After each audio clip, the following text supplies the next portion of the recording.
Hello बच्चों। तो last class में यानी कि जो पिछला वीडियो है उसमें हमने पहले तो पढ़ाया था कि कैलकुलेशन ऑफ कंसंट्रेशन क्या होता है, कैसे उसको डिटरमाइन करते हैं। पीछे के वीडियो में देख सकते हो, हमने 5 फॉर्मूले बताए थे जिनके बेसिस पे हमें 12th क्लास में चैप्टर 1 पे न्यूमेरिकल सॉल्व करने हैं।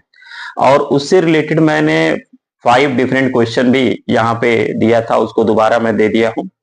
उनमें से एक क्वेश्चन मैंने कल डिस्कस किया था और आज उसमें से जो दूसरा जो इंपॉर्टेंट क्वेश्चन है जिसपे बच्चे ज्यादातर नहीं कर पाते हैं या डाउट में रहते हैं उसको हम डिस्कस करते हैं। तो उनमें से क्वेश्चन नंबर 4 होगा कि determine the mole fraction of 0.195 molal aqueous solution of hydrogen sulphide.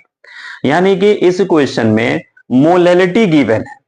क्या गिवन है? मोलैलिटी। किसका गिवन है? हाइड्रोजन सल्फाइड का। कैसा सोल्यूशन है? वाटर के अंदर। यानी कि वाटर प्लस हाइड्रोजन सल्फाइड का जो कॉम्बिनेशन है उससे रिलेटेड अपना जो मोलैलिटी है गिवन है और इसमें मोल फ्रैक्शन निकालना है। तो इसमें सिर्फ मोल फ्रैक्शन नहीं, अगर हम चाहें तो molarity, molality, mole fraction, molality तो गिवन ही है, molarity, mole fraction, mass percentage सब कुछ निकाल सकते हैं। अभी फिलहाल सिर्फ और सिर्फ हम क्या निकालेंगे? हमें निकालना है मोल फ्रैक्शन, तो मोल फ्रैक्शन ही निकालेंगे। अब इसका कॉन्सेप्ट क्या होता है ये समझना है। कॉन्सेप्ट ये है कि अगर मोलैलिटी गिवन हो और उससे हमें पहले मोल्स ऑफ सोल्यूट निकालना हो, सॉल्वेंट निकालना हो, तो सॉल्वेंट का अमाउंट तो नहीं गिवन है। तो इसमें जैसे पिछले क्लास में मैंने बताया कि मास परसेंटेज गिवन हो फिर सॉल्व करना हो तो हमें क्या करना है? हमें सॉल्यूशन का मास 100 ग्राम एज्यूम कर लेना है। इसी तरह से अगर मोलैलिटी गिवन हो और हमें मोल्स ऑफ सोल्यूट पहले फाइंड आउट करना है, moles of solvent find out करना है, तो उसके लिए हमें सॉल्वेंट का अमाउंट क्या करना होगा? लेट करना होगा। और कितना लेट करेंगे? तो लेट हम हमेशा 1 kg करेंगे। मोलैलिटी के केस में 1 kg। अगर मोलैरिटी होता तो वॉल्यूम ऑफ सॉल्यूशन हम कितना लेट करते? 1 लीटर। और मोलैलिटी है तो मास ऑफ सॉल्वेंट हम कितना एज्यूम करेंगे? 1 kg। अब कहोगे 1 ही क्यों करते? 1 से कैलकुलेशन इजी हो जाता है, वरना अगर तुम चाहो तो 2 kg, 3 kg, 4 kg, half kg कुछ भी रख के सॉल्व करो तो आंसर बिल्कुल सेम आएगा, बस कैलकुलेशन बढ़ जाएगा। तो कैलकुलेशन को थोड़ा सा कम करने के लिए हम 1 एज्यूम करते हैं। तो हमेशा दिमाग में रख लेना कि हमें अगर मोलैलिटी गिवन है और उससे मोल निकालना है तो सीधे लिखेंगे let mass of solvent 1 kg। Molarity given है और उससे मोल्स ऑफ सोल्यूट निकालना है तो उसमें हम लिखेंगे let volume of solution is 1 litre.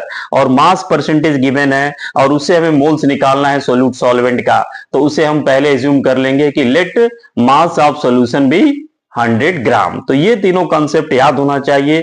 Molarity, molality, mole fraction से रिलेटेड जो डिफिकल्ट क्वेश्चन होते हैं इन्हीं तीनों पे आते हैं। अब आगे इस क्वेश्चन को हम देखते हैं कि हमारा जो क्वेश्चन है determine the mole fraction of 0.195 molal aqueous solution of hydrogen sulphide. तो इसमें हमें क्या करना है? पहले हमें मोल्स फाइंड आउट करना है सोल्यूट का, फिर किसी तरह से मोल फाइंड आउट करना है किसका? सॉल्वेंट का। और उसके बाद तो फॉर्मूला हम जानते हैं, जिसका भी मोल फ्रैक्शन निकालना उसे ऊपर रख के दोनों के मोल से डिवाइड कर देंगे, वो अपना आंसर हो जाएगा। तो देखो ये हमें गिवन है तो सॉल्व करने के लिए मैंने लिख दिया है। सबसे पहले ऐसे गिवन लिखना कि गिवन है मोलैलिटी ऑफ हाइड्रोजन सल्फाइड है जो कि 0.195 मोलल है। अब इसको जब हम सॉल्व करेंगे तो सॉल्व करते समय पहले लेट करेंगे, जो अभी मैंने बताया कि let mass of solvent is 1 kg और 1 kg में कितने ग्राम होते हैं? 1000। अब सोचोगे ग्राम क्यों लिखा? क्योंकि हम मोल निकालने वाले हैं। अब मोल निकालने के लिए क्या करना होगा? मोल का फॉर्मूला होता है given mass in gram divided by molecular mass. तो ग्राम में भी यहीं पे हम चेंज कर लेंगे। अब यहां हमने चेंज कर लिया ग्राम में।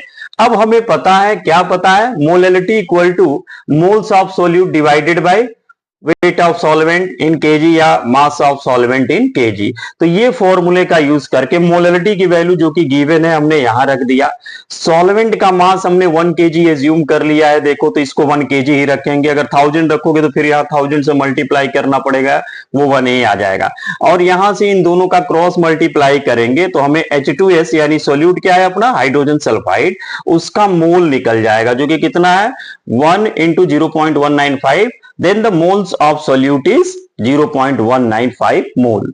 अब इसके बाद मोल्स ऑफ सॉल्वेंट क्या होगा, given mass by molar mass, और गिवन मास अब अपना कितना हो गया 1000, तो 1000 divided by molecular mass of water, पिछले क्लास में भी हमने डिस्कस किया था 2 into H plus 1 into O, तो ये होता है अपना 18, तो 1000 डिवाइडेड बाय 18 वैसे होगा 55.55, हम डेसिमल के 1 प्लेस तक ही लेके चलते हैं तो 55.5 यूज कर ले।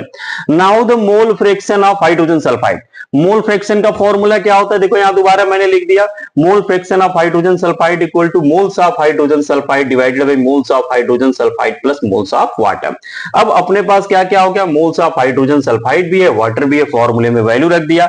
यहां पे एक ही प्रॉब्लम होगा, कैलकुलेशन थोड़ा स्ट्रॉन्ग आएगा, क्योंकि 12th क्लास स्टैंडर्ड पे जब भी डायरेक्ट फॉर्मूले से रिलेटेड क्वेश्चन होते हैं तो उसका कैलकुलेशन डिफिकल्ट होता है, तो थोड़ा डेसिमल के जितने भी 2-3 प्लेस तक जाता है कैलकुलेशन करना पड़ेगा। ये तो अगर वैल्यू हम निकालेंगे तो 0.0034 तक जाएगा, हमने एक प्लेस तक लिया कि 1 डिजिट तक हो जाए तो 0.003, अगर हाथ से कैलकुलेशन करोगे तो इतना ही आएगा। तो ये वैसे हमारा आंसर हो गया, लेकिन अगर हमें मान लो कि वाटर का भी मोल फ्रैक्शन निकालना है तो अब आगे फर्दर इसको डिवाइड करने की जरूरत नहीं होती है, फिर हम आइडेंटिटी यूज कर लेंगे कि अगर दो ही क्वांटिटी प्रेजेंट है सोल्यूट और सॉल्वेंट, तो हमने पढ़ाया है कि mole fraction of solute plus mole fraction of solvent should be equal to 1, तो यहां से हम एक का वैल्यू रख के दूसरे को फाइंड आउट कर लेंगे, तो ये आ जाएगा 0.997 करके। अब देखो इसका कोई यूनिट तो नहीं होता है, तो यही आंसर होगा। अब इसका डायरेक्ट एप्लीकेशन आगे हम चैप्टर में भी पढ़ेंगे, ऐसे क्वेश्चन बहुत होंगे, किसमें अभी आगे हेनरी लॉ पढ़ने वाले हैं उसमें। बाकी जो 5 क्वेश्चन मैंने दिया है उसके 3 क्वेश्चन 2 डिफिकल्ट मैंने करा दिए, बाकी 3 क्वेश्चन खुद से ट्राई करना, जिसमें 0.1 मोलर HCl वाला बहुत ही इंपॉर्टेंट है, उसको जरूर करना। नहीं आएगा तो हम ऐसे क्लास में उसको डिस्कस करेंगे। इसके बाद से हम क्या करेंगे, अगला अब हम टॉपिक पढ़ाएंगे तुम्हें सॉल्युबिलिटी, जिसमें सॉलिड इन लिक्विड और गैस इन लिक्विड की सॉल्युबिलिटी होगी, वो इंपॉर्टेंट है, जिसपे हेनरी लॉ आता है गैस इन लिक्विड के लिए, और उससे रिलेटेड डिफिकल्ट क्वेश्चन भी डिस्कस करेंगे।